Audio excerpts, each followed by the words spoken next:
Bom dia. Eu sou o Faru. Na verdade, eu chamo Roberto, mas eu esqueço às vezes. Todo mundo me conhece como Faru. E eu sou desenvolvedor desde os meus 13 anos. Eu programei muito tempo em PHP. Ninguém vai falar nada?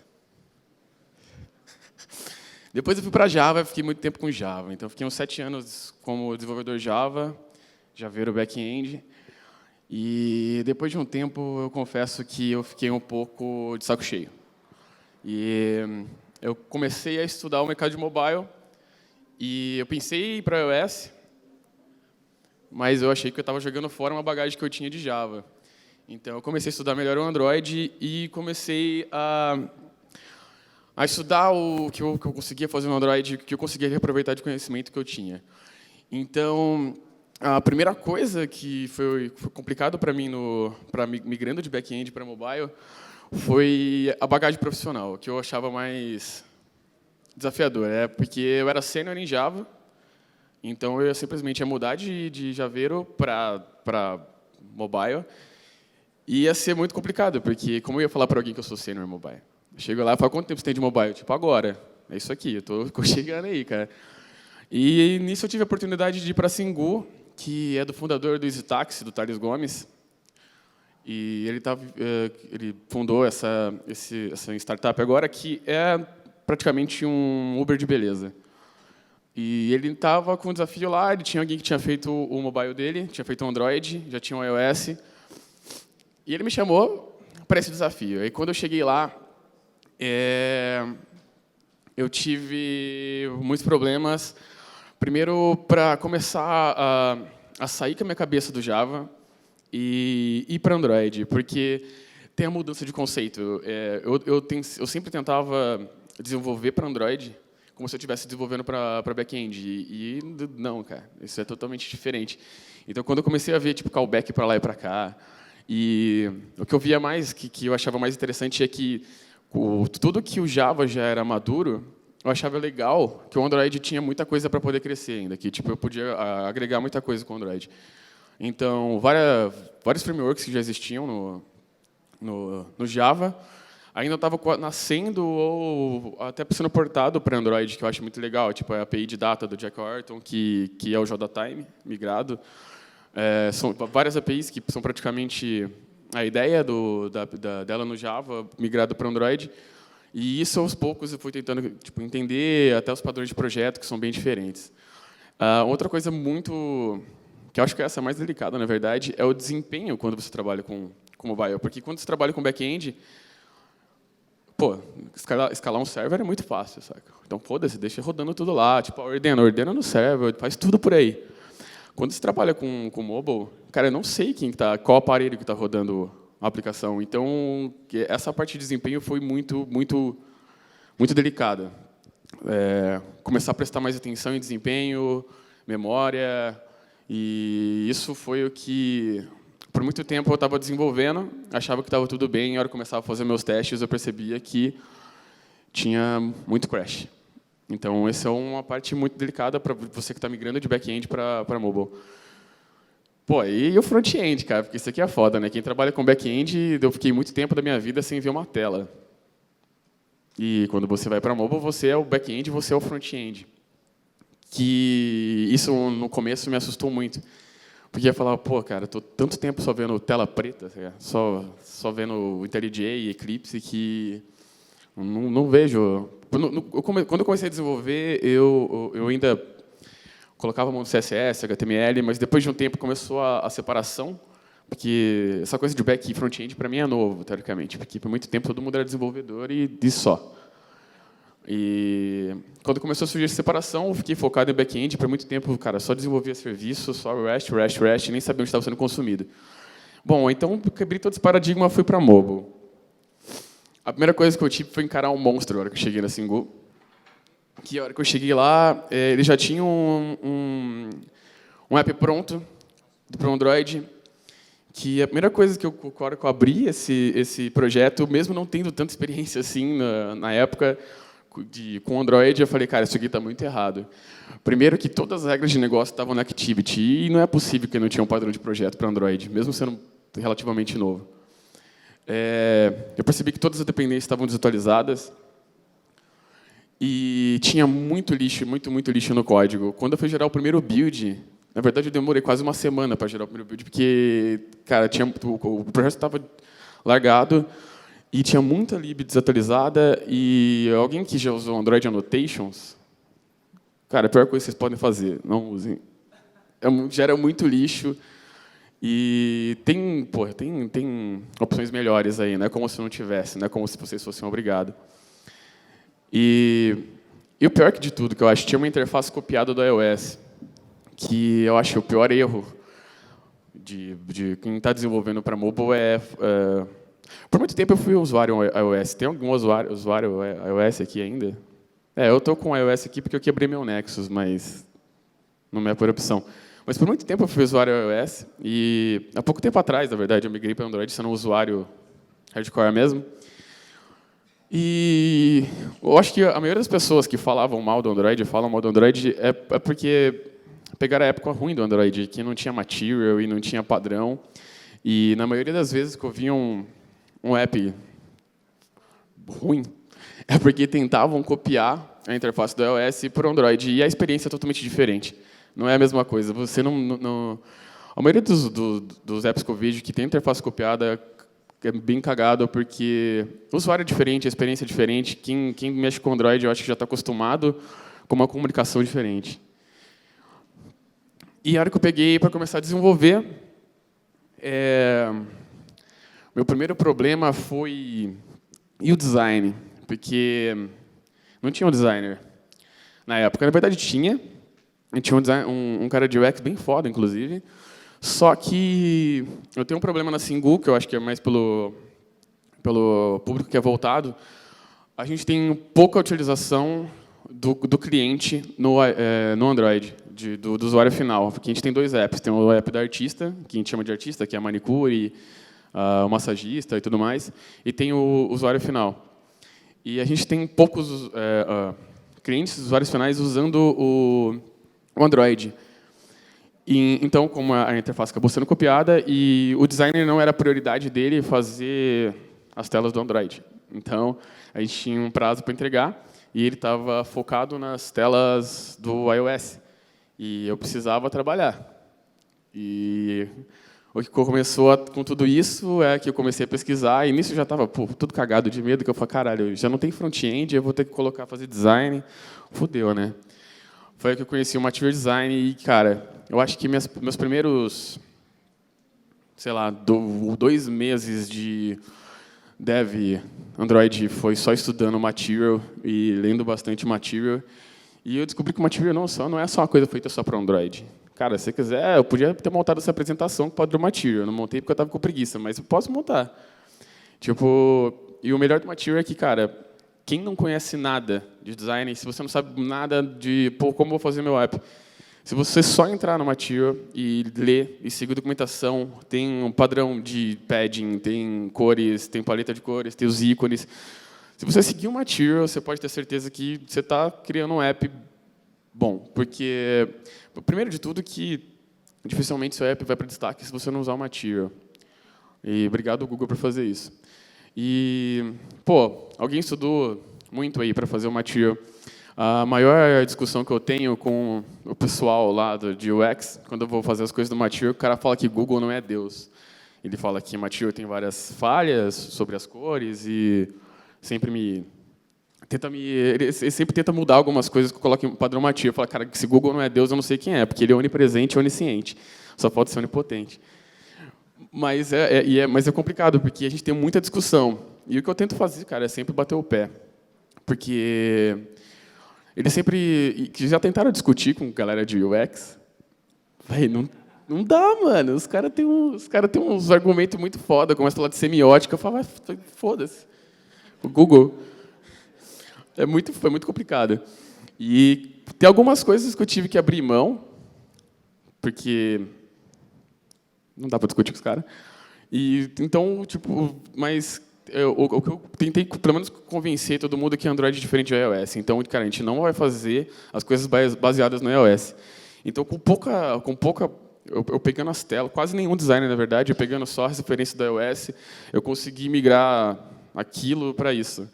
E tem coisas aí já não são material, tipo os botões da Bottom Navigation, que é aqui embaixo, eles não são do material, conversa com o cara lá. O material, teoricamente, ele fala que não é bom usar o logo na toolbar, mas também não consegui. Mas, poxa, já dá uma puta diferença de um app para o outro, tipo, sei lá, eu me sinto mais confortável navegando no da direita do que no da esquerda. E foram com poucas coisas, tipo, mudanças que eu não precisei de um design, não precisei de muita coisa para conseguir fazer essa migração. E, bom, teoricamente, esse botão aqui, aqueles botões que estão laranja, eles não poderiam ter cor também. Mas conversa com o UX. Então, o cara foi muito simples. E o melhor de tudo do Material é que, para quem está começando, o que eu tinha muito problema no começo era, tipo assim, como chama isso aqui, tá ligado? Eu quero implementar aquele negócio de baixo. Não sei como chama. Então, como eu pesquiso, como que eu vou implementar uma coisa que eu nem sei como chama? Quando você começa a estudar o Material, e, cara, a documentação do Material é muito boa mesmo. Então, se você entra lá e começa a navegar só pelos componentes que ele tem, você vai começar a aprender o nome dos componentes que você quer usar, e com isso você vai pesquisar e você vai achar uma implementação. Então, acho que essa é a melhor parte, porque eu ficava muito, tipo, eu não sei o que é um overflow button, eu não sei o que é um bottom navigation, eu não sabia tipo, o que eu queria implementar. É tipo quando você quer fazer uma música, eu sei como a música quer ficar, mas eu não sei tocar. Então, era bem complicado. E depois disso eu comecei a ler um pouco mais e escolher as bibliotecas que eu tinha. E, na verdade, esse foi um grande desafio, porque eu não sabia se eu deveria... Eu acho que todo mundo que começa com Android tem esse problema. Você quer aprender a programar, você quer digitar.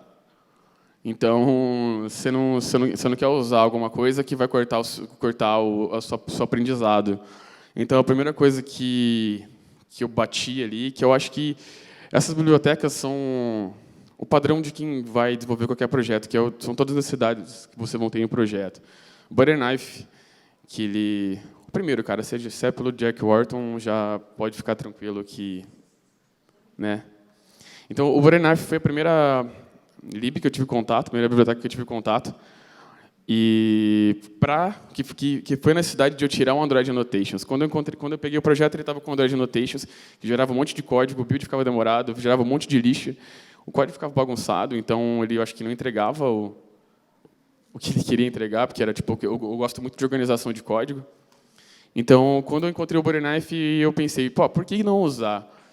Tipo, na verdade, não deveria ser nem porque eu usar o Butterknife, deveria ser porque não usar, porque, cara, simplesmente o que ele vai fazer, ele vai eliminar o Find View by ID, que, cara, quem já está desenvolvendo aqui em Android sabe que metade do seu código, se você deixar o Find View by ID lá, vai ser só de Find View by ID no SoundCreate. Então, isso não é necessário. Tipo, eu acho que vai ficar de difícil leitura, vai ficar sujo, e não é que você está aprendendo a programar, não digitando Find View by ID, sabe? Tipo, você vai trocar ele por uma anotação, Bind View, e vai funcionar do mesmo jeito, vai ser mais simples, eu acho que é até mais elegante e fácil de ler. Ele elimina também as classes anônimas, que você tem que ficar criando nos listeners para o seu on-click e todos os binds de evento que você precisa fazer, que isso é muito simples também, muito legal. Fora isso, ele tem mais outras coisas, você consegue dar bind de resource também, você consegue... Eu não sei mais se você consegue agora, mas consegue fazer um monte de coisas com o Butterknife. Você consegue colocar uma lista de views e atribuir... você consegue atribuir coisas para todas as views de uma lista ao mesmo tempo. Isso é bem... Eu nunca tive necessidade de fazer isso, mas parece bem legal. Então, aqui vou dar um exemplo. Eu sei que código é essa hora da manhã, talvez não seja tão bom, mas ok. Aqui é o que você precisa fazer para começar a usar o seu Butterknife. Então, cara, não tem muito segredo. Você precisa colocar... Eu não consigo ver aqui. Acho que se eu não consigo ver, vocês devem conseguir ver menos ainda, né? Você vai colocar a dependência ali só do Butterknife e precisa colocar o apt, porque ele gera código no plugin ali. E aqui tem um exemplo de como fica um código sem butter knife. Eu grifei ali de preto o que você faz geralmente sem o butter knife. Então, se você tem, eu coloquei só duas views ali para dar um exemplo, mas você não tem só duas views geralmente, você vai ter muitas views. Então você vai repetir aquele código ali exaustivamente e toda vez tem que fazer o casting. E não é como se você estivesse aprendendo alguma coisa toda vez que você edita um find view by ID. Então, eu acho que é isso que, no começo, alguém me falou, porra, mas assim você não vai aprender a desenvolver para Android? Eu falei, cara, eu já decorei que é find view by ID. Então, tipo, eu acho que se você bateu o olho ali pela primeira vez, beleza. Eu acho que não tem problema você começar a usar uma anotação para te ajudar. E aqui é como fica o seu código depois de usar o butter knife, porque você só vai anotar as suas views. Na verdade, ali eu nem precisava anotar minha view de button, porque eu não estou usando ela embaixo, mas eu coloquei no outro exemplo. E você vai dar um bind ali do butter knife, geralmente colocado depois do content view ali. Aqui é quando você precisa colocar um listener de clique na sua aplicação ali, no seu app. Isso eu acho chato pra caralho. Toda vez você precisa, por mais que tenha um Android, por mais que a IDE te ajude completando, ainda dá a opção de lambda, ali eu nem coloquei o lambda para poder ficar mais, para parecer mais chato, mas ele te ajuda, te dá dá autocomplete e tudo mais. Pô, toda vez que você precisar fazer uma classe anônima interna e precisar implementar, fica código pra caramba, eu acho bem chato. E você usando o butter knife fica uma anotação só, e você acha que consegue. Eu consigo ler um código melhor assim do que assim, porque não sei, eu sou muito chato com organização de código. E eu tenho, certinho, sei lá, eu separo em blocos, onde eu implemento meus métodos. Então, tem um método só de onCreate, aí depois tem os onClicks e tem os overrides. Eu sou meio chato com isso. Eu consigo bater o olho e ler mais rápido quando eu faço esse tipo de organização. Vamos ver mais. Bom, olha só, slide não era para estar aqui não, era para estar na parte do Material, que loucura.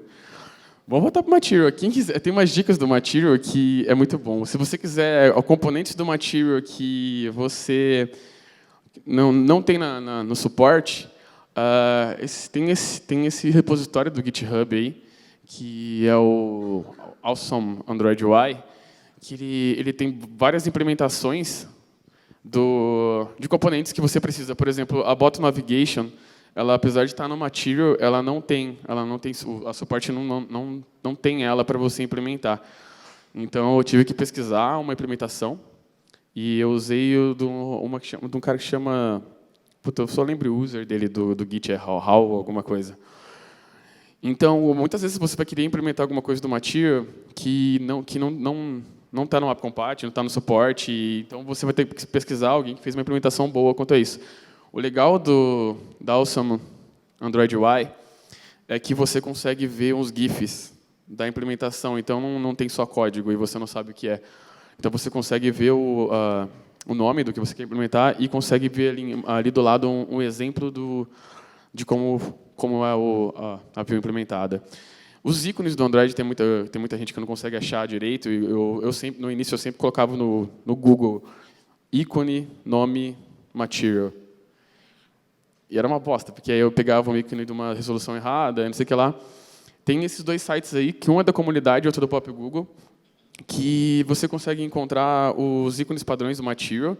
E tem um de baixo é da comunidade. Então tem muito ícone feito pela comunidade mesmo. Eu acho que até o Valmir, ele que curte umas paradas de design, eles dão submits lá de ícones, então é bem legal, porque lá você consegue achar basicamente todos os ícones que você precisar, e você seleciona um ícone, seleciona a densidade dele, seleciona até a cor, e ele já vai exportar numa estrutura de pastas que você precisa colocar no seu Drawable. Então, porra, mais fácil que isso, não tem como.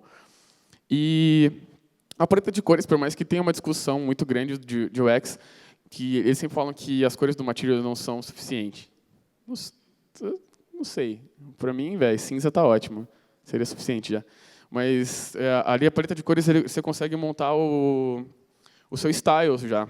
O seu theme, você seleciona duas cores, ele te dá o axis. Eu acho que você seleciona A primary e o accent, ele te dá a outra cor e ele também já gera o XML certinho para você colocar na sua aplicação. Então, é bem de boa. Outra API que vai ser muito usada para vocês que estão começando, tipo, um projeto. Eu estou tentando colocar, eu tentei separar as bibliotecas padrões de um projeto comum. Qualquer projeto você vai ter que dar um bind, então o Boilernet vai ser ótimo para isso. E eu brincava quando era back-end que, pô, mobile nada mais é do que um client, é você consumir o web service, cara. Porque senão não tem muito... Um cliente que não consome web service não tem muito... Não tem muito ali, tipo, dinâmica, não sei. A maioria dos clientes vão consumir web service e o Retrofit eu já conhecia porque ele tem uma... o Java copiou o Retrofit e tinha uma API bem parecida, uma lib bem parecida para Java. Então, o Retrofit ele vai simplificar as suas chamadas web service. O que eu achei mais... Pô, como eu já conhecia, eu falei, pô, agora isso aí eu manjo. Então, é muito fácil você colocar a dependência dele no Gradle, pô, uma linhazinha ali, você vai colocar o compile do Retrofit 2. O Retrofit 2, ele... Bom, quem conhece tinha o Retrofit 1 já, então esse é o Retrofit 2, que ele está bem melhorzinho. Eu não cheguei a usar o Retrofit 1, então não é nenhum hoje, com o Retrofit antigo, então nem vou dar meus palpites. Mas ele só precisa, óbvio, de uma permissão para a internet, porque você vai fazer requisições para a internet. Então, você vai precisar. E aqui eu acho que é o mais legal. Eu acho que questão de organização e facilidade. Você simplesmente vai anotar seus endpoints, ele vai criar ele vai criar uma interface, ele vai fazer sua API virar uma interface. Então, você vai criar uma interface e vai usar as anotações do Retrofit, que ali ele tem todos os protocolos, então ele vai ter get, put, delete, tudo vai estar ali para você usar. E você vai simplesmente anotar, você vai colocar ali qual é o seu endpoint. Então, aquele primeiro, por exemplo, essa é de uma aplicação que depois eu vou disponibilizar lá no meu Git, que é um app que lista todos os estilos de cerveja e depois todas as cervejas desse estilo. Achei bem válido fazer isso. E você simplesmente vai anotar ali o seu endpoint. A primeira só é um get do beers e que retorna todas as cervejas. Então ele não passa nada demais ali, ok. O segundo ele tem um path. Então você consegue dar um bind ali no seu path. Fora isso, ele tem várias outras anotações para te ajudar. Ele tem o @carry, quando você precisa passar os parâmetros por carry string. Então, você dando uma olhada na documentação do Retrofit também é bem simples. Cara, eu acho que coisa de leitura de 10 minutos você consegue começar a usar o Retrofit. A parte mais chata, na verdade, é você criar a instância do Retrofit. E isso é uma coisa para mim que foi muito engraçado quando eu passei para mobile, que era entender que tudo funciona com callback em mobile. Que a prioridade aqui é a nossa thread principal, então o resto é callback. Que quando você trabalha com back-end, é tudo síncrono, não tem muita coisa assíncrona. Então, na verdade, essa é uma chamada assíncrona do Retrofit. E o que você faz ali em cima, no builder do Retrofit, é passar a base URL. Então, anteriormente ali eu mostrei que tem os /beers lá. Isso aqui é o path final, e ali eu passo minha base URL, que seria o início da URL que você faz a requisição. Você consegue registrar uma factory de converter para fazer o parse do seu objeto. Ali estou usando o JSON lá. Você pode usar o Jackson, qualquer outra que você achar melhor, mas, porra, JSON é melhor. Então, usa JSON. Ali é simples. Você vai simplesmente criar o seu serviço e você tem a implementação ali, você vai chamar o getBeers. E nele você vai ter os callbacks de sucesso e falha. E ali você vai ter que criar um callback e retornar. Vai ser muito difícil explicar isso agora aqui, que eu não acho muito código em palestra, ainda mais às 9h20 da manhã. Acho que ninguém vai entender muito direito. Mas aqui está uma dica que é muito bom, que a maioria das APIs, tem poucas APIs 100% públicas. Então, essa API ela tem um esquema de key, que não é o melhor esquema possível. Você passa o key no query string no final. Então, a maioria das soluções que vocês vão ter para fazer autenticação vão ser com interceptor. Na verdade, ele não é do Retrofit, ele é do OK HTTP. Então, você vai criar um interceptor, você vai interceptar a sua requisição, e, nesse caso, eu adicionei uma query string no final da URL, passando a minha key. Muito provavelmente, no mundo real, você vai precisar, na verdade, adicionar um header. Então, ali você vai mudar ali o URL por header e vai adicionar os seus parâmetros. Pode ser o auth, basic ou bearer, tanto faz. Você vai simplesmente fazer interceptar sua requisição ali e adicionar o que você precisa. Agora aqui, essa foi a última coisa que eu comecei a implementar no meu projeto, que eu fiz todo ele sem o Dagger. E eu sentia falta porque no Java puro, no Javeiro e tal, eu usava o Spring. E, pô, Spring tipo, virou o Java praticamente, né? O back-end, porque, cara, você faz tudo com ele. E, pô, gestão de dependência e inversão de controle é uma coisa que, na verdade, tipo, até quem não sabe usar, só de usar a gestão de dependência ali já quebra o galho no dia a dia. E quando eu fui pesquisar alguma coisa parecida e encontrei o Dagger, cara, me assustou pra caralho. Porque é muito complicado à primeira vista, assim, até para quem já tem uma bagagem, ele é muito complicado de fazer a implementação dele a primeira vez que você olha, assim. Mas a hora que você para e dá uma lida, o Sika tem um artigo muito bom no blog da Kaelon, que foi, inclusive, a gente discutindo sobre isso. Eu falei, velho, tô me sentindo burro, tá ligado? Já eu implementei umas coisas cabreiras. Eu não consigo implementar o Dagger, cara. Que coisa louca. Aí a gente começou a trocar uma ideia e ele falou, meu, verdade. Tipo, tem várias pessoas que eu conheço que tem uma puta... Precisa de fazer essa desmistificação do Dagger. Ele que fez um artigo muito bom sobre isso que explica, tipo, pra quê? Pra criança, assim. Então é muito fácil. Então, eu nem coloquei código do Dagger aqui porque acho que não valia a pena. Porque eu não ia conseguir explicar nada praticamente em 5 minutos. E hoje vai ter, acho que umas 2 palestras sobre Dagger, então vale muito a pena quem quiser e aprender um pouco mais. Mas o que o Dagger vai te ajudar na sua aplicação? Primeiro, se você quiser seguir um padrão de projeto, tipo o MVP da vida, tudo mais, já vai ser muito interessante para você deixar uma organização melhor. E, cara, você não vai conseguir testar bem o seu projeto se você não colocar uma gestão de dependência, ou tipo, pode pôr Dagger ou o que for.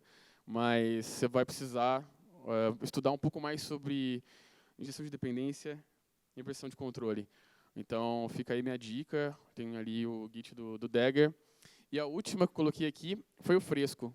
Porque todo mundo vai precisar carregar a imagem. Então, deixa para quem sabe, não tenta fazer uma implementação. Eu já vi o Picasso. Eu ia falar que o Picasso é bom, mas vai ficar uma piadinha aí solta, vou deixar para lá. O Fresco é do Facebook. Então, os caras trabalham com imagens. Então, os caras têm o Instagram. Eu acho que eles, mais do que a gente, estão se preocupando com isso carregar rápido. E com o Fresco você vai ter tipo várias... O que você ganha com o Fresco? Cara, fazer a borda redonda, fazer a imagem ficar redonda, colocar a borda e fazer o load, ele dá um downsample. Isso tudo com o Fresco fica muito fácil de fazer. Então, dê uma olhada lá também. E, bom, é isso. Eu ia falar de padrões de projeto. Quando eu vim, tinha MVC. Eu fiquei procurando MVC. Não tem MVC, né? Tudo bem. Aí eu vi MVP, Clean Architecture. E eu vi que nem tudo é perfeito, porque as primeiras implementações que eu vi de MVP eu achei muito complicada, e eu só queria descomplicar as coisas. Então eu acabei fazendo uma mistura de MVP e Clean Architecture para o meu projeto. Mas o que vale muito a pena, antes de sair fazendo tudo na Activity, quem está começando agora, para e faz isso. Estuda Material, estuda padrão de projeto, que eu acho que isso vai fazer seu projeto lá para frente. Você vai olhar o projeto e vai se agradecer, principalmente se você trabalha com uma equipe maior. Bom, é isso, que o meu tempo está acabando, então acho que eu deveria acabar agora. Muito obrigado e bom evento aí para vocês. Se alguém tiver alguma dúvida, tenham dó de mim. Sejam gentis nos comentários e bebam líquidos.